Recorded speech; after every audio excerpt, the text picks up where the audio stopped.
Denis, quelle surprise! Je suis contente de te voir pour que tu nous parles un peu de l'édition 2024 de Drôle Lecteur. Oui, je suis ravi aussi. On se retrouve régulièrement sur le salon. Une édition toute particulière, c'est la 15e qui nous tient à cœur. Et pour plusieurs raisons, parce qu'on a eu quand même de grosses angoisses en construisant le projet. Nous, on reste sur un salon qui est toujours à la même échelle, mais avec des coûts qui augmentent. Et puis au départ, on voyait les subventions qui n'augmentaient pas, voire certaines qui disparaissaient. Donc on a tiré un petit peu la sonnette d'alarme. Et on est content de voir que nos partenaires institutionnels nous ont entendus et nous ont soutenus, ainsi que de nouveaux partenaires, que ce soit des associations, comme Paris, comme le Kiwanis, comme bien d'autres. J'ai même entendu Intermarché hier. Intermarché, effectivement, qui nous a soutenus. En partenaire, il y avait également LCB, les cars LCB. Et puis, ça a été une très agréable surprise pour nous de faire un Hello Asso, donc du crowdfunding. J'aime pas trop ces termes anglais, mais tout le monde comprend. C'est-à-dire qu'on a demandé aux gens de voir si vraiment le festival leur tenait à cœur et que si ça leur tenait à cœur, qu'ils nous soutiennent. Et on a vraiment eu de très belles réponses, un soutien spontané de Bergeracois, de personnes qu'on ne connaît pas, qui en ont entendu parler, qui trouvaient ça important, cette action que nous menions auprès des plus jeunes. Tiennent à la lecture. Et également des auteurs et illustrateurs qui sont déjà venus et qui trouvent que ce salon est magnifique, hein, disons-le. Même des auteurs qui ne sont jamais venus. Donc voilà. Et qui peut-être viendront les années suivantes. C'est tout à fait possible. Bon, on est bien contents, nous aussi, que vous ayez survécu à la tornade et on espère que vous allez durer 15 ans de plus.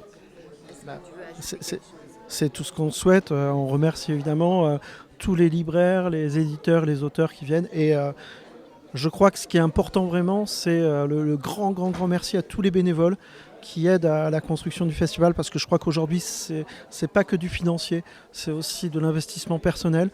Et notamment sur la journée du vendredi, avec 32 classes scolaires, je crois que c'est vraiment un festival qui a sa particularité là, dans le travail en partenariat étroit avec les écoles. Tous ces bénévoles qui viennent, vraiment un grand merci à eux. Merci à toi de t'investir autant dans cette histoire. Ciao. Alors, je suis avec Julien, qui est le représentant des éditions Little Urban. Et d'ailleurs, on va commencer par parler de ces éditions que, pour ma part, je ne connais pas. Donc, c'est quoi Little Urban ? Alors, Little Urban, c'est une maison d'édition qui est spécialisée dans la littérature pour enfants, la littérature jeunesse. Ça s'articule sous différents types de collections, à savoir des albums pour les enfants à partir de 4 ans.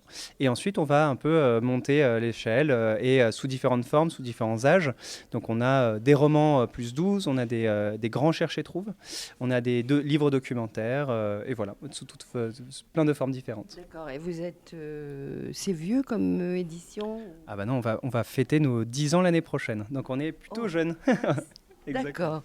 Et donc cette année, c'est la grande héroïne de cette édition du salon, c'est les 9 vies extraordinaires de la princesse Gaïa, Est-ce que vous pouvez nous raconter un peu? Et donc, c'est Régis Lejean, l'illustrateur, manifestement, qui, qui a eu ce projet dont vous pouvez nous parler un peu, peut-être? Oui, tout à fait. Alors, ce qui s'est passé, c'est qu'en fait, la genèse, c'est que Régis a eu cette merveilleuse idée de faire toute une histoire, composer tout un arc autour de ce personnage-là, qui ne serait pas un personnage, mais 9. Et il a pour ça contacté 8 auteurs, enfin 9 auteurs qui l'apprécient et qui travaillent, et leur a mis au défi à chaque fois d'imaginer une nouvelle vie de ce personnage-là à une époque différente et dans un lieu différent. Et comme vous pouvez le voir derrière nous, on a une exposition qui a été créée et où on peut voir différentes itérations du coup de ce personnage-là. Vous avez Gai Yuan en Chine impériale au XIVe siècle, mais vous avez aussi Gaïa ici en Grèce au XVe. Et tout ceci nous mène jusqu'au XXe siècle au Mexique. Voilà. Et le point de départ, la plus vieille des Gaïas. Et la plus vieille des Gaïas, c'est la Gaïa qui est derrière moi. C'est donc une Gaïa qui vient de Bavière, donc voilà, au XIIIe siècle. Eh ben, on va continuer à regarder cette exposition et se plonger dans la lecture du livre. Merci beaucoup, Julien. Bon voyage. Merci à vous. Bonjour, Éric Ventier, puisque c'est ainsi qu'on vous nomme. Vous êtes tout seul sur une table et j'ai cru comprendre que vous étiez un petit peu polyvalent, puisque vous êtes auteur, si je ne me trompe pas, éditeur, et puis... C'est déjà pas mal. Alors, racontez-moi un peu votre histoire. Alors moi, je suis auteur et j'ai fondé il y a une quinzaine d'années la maison d'édition Comme une Orange, qui est une mini maison d'édition à Angoulême et qui fait du livre jeunesse et de la bande dessinée jeunesse. Voilà. Vous avez surtout du livre. Alors là, j'ai la totalité du catalogue parce que nous, on est minuscule, on sort 2 livres par an. Quelquefois 3, mais c'est miraculeux ces années-là. Donc il y a la totalité du catalogue, je crois qu'on a 18 livres, et voilà. C'est vraiment sympa. Et vous êtes combien à travailler? En fait, c'est une association qui est née d'un groupement d'auteurs. On a fondé cette association pour éditer les livres qu'on n'arrivait pas à vendre à nos éditeurs classiques pour diverses raisons. Et c'est parti comme ça, tout doucement. Ça a un peu grossi, pas trop, parce que c'est pas le but. Et on est... Il y a une quinzaine, une vingtaine d'auteurs qui a déjà travaillé avec l'association. Et on est vraiment 5 ou 6, un gros noyau de base de 5 ou 6. Donc, si vous êtes une association, il faut quand même que vous viviez. Oui, bien sûr. Alors, déjà, on est une association à but lucratif, assujettie à l'impôt sur les sociétés et ceci, cela, parce que les livres, on les vend, évidemment. Donc, on vit. Bon, L'association vit. Les auteurs, c'est un autre problème. On édite ailleurs. Moi, j'ai 6 éditeurs différents en dehors de Comme une Orange, évidemment. Donc, c'est ça. Tout à l'heure, on a un peu discuté tous les deux et j'ai cru comprendre que vous aviez une vision un peu critique de certaines organisations officielles aujourd'hui et en particulier de la façon dont, mettons, le ministère de la Culture considère maintenant les auteurs, par exemple. Est-ce que vous pouvez nous en dire un peu plus ? Oui, mais en fait, c'est pas une vision critique, c'est plutôt un constat. Mais je pense que la culture, en général, dans tout, dans la musique, dans le livre, mais partout ailleurs, c'est vraiment orienté vers le commerce. Et la culture, c'est plus l'art, c'est l'argent. C'est pas grave. Art, argent, on a ajouté Jean, c'est pas grave du tout. Mais je pense que c'est pas le bon chemin. Et nous, justement, dans notre association, on cherche pas à gagner de l'argent. Ce qu'on cherche, c'est à faire un peu d'argent pour payer les auteurs, ce qui n'est pas le cas de tous les éditeurs aujourd'hui, puisque pour beaucoup de gros éditeurs, Le but premier, c'est de payer de moins en moins les auteurs, évidemment. C'est aussi une logique. Oui, ça serait peut-être important de dire pour les gens qui ne le sauraient pas, quel est le pourcentage que touche un auteur sur le prix d'un livre. Alors, sur le pourcentage moyen sur les livres aujourd'hui, c'est 8%. Alors évidemment, c'est 8% pour le livre.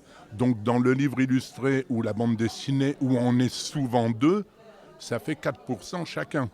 Et ça n'est que la moyenne. Il y a des maisons d'édition jeunesse, et en général, pas les plus petites, hein, c'est souvent justement les plus grosses, qui tombent à 2 ou 3% de droits. J'ai une anecdote. Un jour, j'envoie un bouquin à une éditrice avec qui j'avais déjà travaillé. Elle me dit « je prends, je t'envoie le contrat ». Elle m'envoie le contrat, j'ouvre le truc, je vois qu'elle m'a mis à 2% de droits. Je décroche mon téléphone, j'appelle, je lui dis « tu t'es trompé, il y a un problème, il y a une faute de frappe ». Et là, elle me répond, mais avec un naturel confondant, « excuse-moi, je t'ai envoyé le contrat pour les débutants ». On en est là, on en est à donner 2% de droits à un auteur parce qu'il débute. Et 2% de droits sur un bouquin qu'on vend 20 €, allez, on va prendre la bonne BD à 20 € ou le bon livre jeunesse à 20 €, 2% de droits sur 20 €, ça fait pas beaucoup. Surtout que ces 2%, c'est brut. On y laisse, comme tous les gens qui travaillent, 23 ou 24% de cotisation sociale, évidemment. Donc, c'est ridicule et c'est devenu très très dur d'en vivre. Eh bien, je crois qu'on va s'arrêter là, histoire Oui, de... que si on continue, ça va pas aller du tout. En tout cas, merci beaucoup d'avoir répondu aux questions. À une prochaine fois, peut-être. Mais je peux ajouter un petit truc. Surtout, je ne me plains absolument pas. J'ai un métier que j'ai choisi tardivement. D'ailleurs, j'ai commencé à 40 ans. Je l'ai choisi, je l'adore, je n'en changerai pour rien au monde. Et si je critique, c'est surtout pas pour dénigrer, c'est pour tenter d'améliorer les choses. Voilà. Bravo. Bon, bonjour Thomas Cotto. Alors on va faire bref parce que vous êtes presque le dernier qu'on interviewe aujourd'hui et on va faire nouveau. Vous allez vous présenter et nous dire pourquoi vous êtes là et ce que vous faites. Alors je m'appelle Thomas Cotto, je suis auteur jeunesse depuis 26 ans maintenant. Et pourquoi je suis là? Parce que déjà, je suis déjà venu au Salon du Livre de Montbazillac. C'est-à-dire que vous n'êtes pas auteur jeune, vous êtes auteur jeunesse. Oui, je suis de moins en moins jeune, mais j'écris quand même pour la jeunesse et les ados. C'est vrai, c'est exactement ça. C'est bien de le préciser. Et pourquoi je suis là? Parce que donc à l'invitation évidemment du Salon de Montbazillac et surtout pour un magnifique projet dont à mon avis vous avez déjà entendu parler. C'est les 9 vies extraordinaires de la princesse Gaïa, puisque je suis un des auteurs que Régis Lejoin a sollicité, voilà, pour ce projet-là. Donc on en a fait une lecture musicale et dessinée hier soir et c'est une très très jolie mise en avant d'un projet qui est un projet d'amitié fabuleuse. En fait. Oui, parce que alors, pour moi, Gaïa, c'était, comme je l'ai dit au représentant de l'éditeur tout à l'heure qu'on a interviewé devant son exposition. Et pour moi, Gaïa, c'est Gaïa la Terre, c'est Bruno Latour, c'est tout ça. Donc je découvre aussi... Ouais, en fait, alors pour le coup, moi, j'ai eu Gaïa justement écrit comme Gaïa, la déesse de la terre, justement. Ouais. Alors Régis, mais pareil, on a dû vous l'expliquer, c'est vraiment Régis qui a choisi tout. Hein. Il a choisi une image pour chacune d'entre nous. Il nous a toutes et tous sortis de nos zones, une époque. Il nous a sortis de nos zones de confort d'écriture parce qu'il nous connaît bien. Et c'est vrai qu'il m'a proposé la Grèce du XVe siècle. Évidemment, j'y connais rien. Les créatures mythologiques, j'en ai jamais parlé. Je suis plutôt, moi, dans quelque chose du quotidien, dans l'écriture des émotions d'aujourd'hui, de poétique, mais d'aujourd'hui. Et donc ça a été fabuleux à faire. Et surtout en regard de tous les autres textes. Voilà. Mais c'est un des derniers grands projets qu'on a fait tous ensemble. Vous me l'avez vraiment vendu. Bravo. Vous allez devoir me le dédicacer, puisque c'est ça.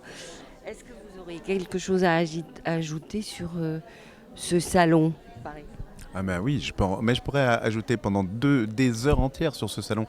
Oui, parce que ça fait partie des salons alors qui sont vraiment reconnus en France. En plus, parmi tous les autrices-auteurs, on sait que quand on vient là, on est bien accueilli, on mange magnifiquement bien. Cette année, c'était Stéphane qui faisait la cuisine. Voilà, rien qu'on dit Stéphane Nicolet qui en plus illustre, qui en plus écrit, qui en plus fait ceci, cela, qui est drôle, bon bref, il a trop de qualité. Mais voilà, donc il y a ça. Et surtout, pour nous, c'est évident que tous les salons qui existent, dont celui de Montbazillac, s'ils n'existaient pas, nos livres ne seraient jamais vus, en vrai. S'il n'y avait pas les enseignants, les bibliothécaires, les organisateurs de salons du livre, on est si nombreux et si nombreux que pour que nos livres arrivent entre les mains d'un enfant, d'un ado, il faut toutes ces énergies-là. Donc rien que pour ça, je sais qu'on est toutes et tous très très heureuses d'être là, forcément.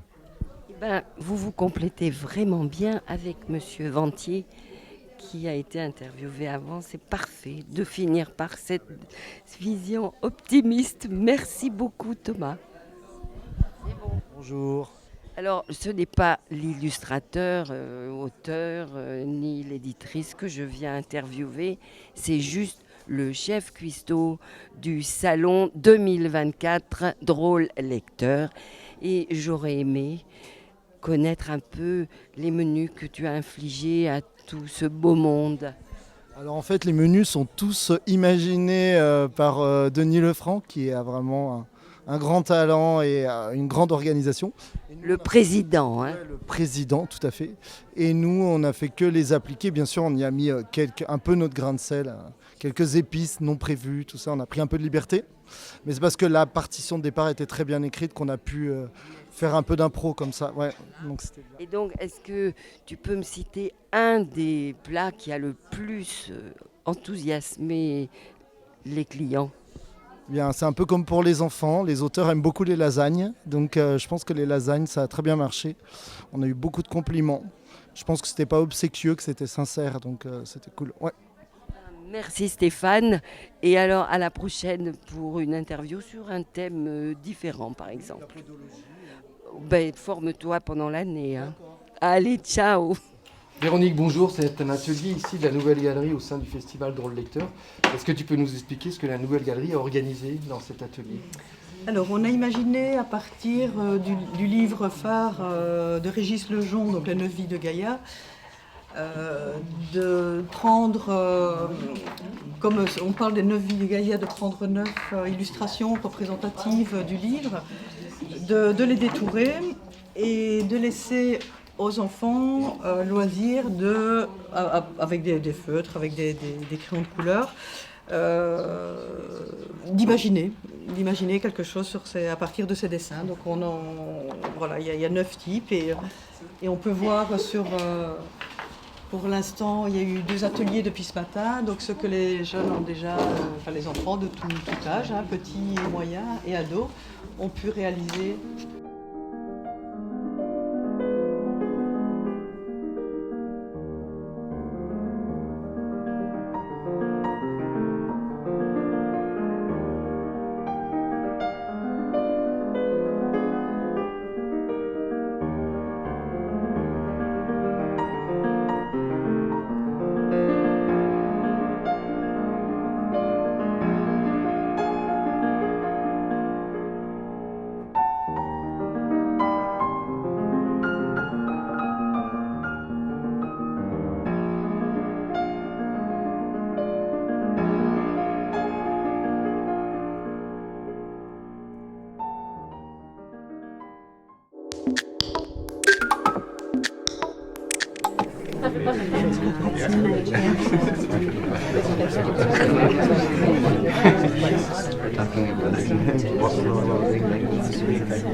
Exactly. If you hear people talking a bit rude or yeah, that's